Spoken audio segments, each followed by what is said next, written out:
फ्रुटलेजच्या पेजवरती तुम्हा सगळ्यांचे स्वागत आहे. फ्रुटलेजमध्ये आपण वेगवेगळ्या फळांची निवड कशी करतो, चला याच्याबद्दल थोडंसं जाणून घेऊया. तर फ्रुटलेजमध्ये वापरले जाणारे फळांची गुणवत्ता ही वेगवेगळ्या पॅरामीटर्सवर अवलंबून असते. त्याच्यामध्ये आपण फळांचा कलर, त्याचप्रमाणे त्याची चव, त्याच्यानंतर त्याच्यामध्ये असलेल्या साखरेचे प्रमाण हे सुनिश्चित करतो आणि त्याच्याच नंतर आपण त्याची खरेदी करतो. वेगवेगळ्या फळांची खरेदी ही वेगवेगळ्या लोकेशनवरून होते. कारण कसं आहे, की वेगवेगळ्या फळांच्या म्हणजे गुणवत्तेची ही त्या ठराविक लोकेशनवरती अवलंबून असते. तर त्याच्यामध्ये आमच्याकडे येणारा पायनॅपल हा आम्ही खास करून केरळमधून मागवतो. त्याचप्रमाणे स्ट्रॉबेरी ही आमची खास करून महाबळेश्वरमधून येते. कारण त्यांची गुणवत्ता ही आम्हाला असणाऱ्या पॅरामीटरशी आम्ही खूप प्रकारचा चांगल्या प्रमाणे जुळवून घेऊ शकतो. फ्रुटलेजमध्ये आम्हाला वेगवेगळ्या प्रकारचा कच्चा माल लागत असतो आणि तो आम्ही शेतकऱ्याकडून खरेदी करण्यासाठी प्राधान्य देतो.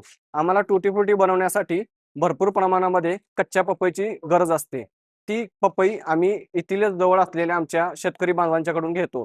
त्याचप्रमाणे आम्हाला वेगवेगळे क्रश बनवण्यासाठी किंवा जॅम्स बनवण्यासाठी सुद्धा पपई पल्पची गरज असते.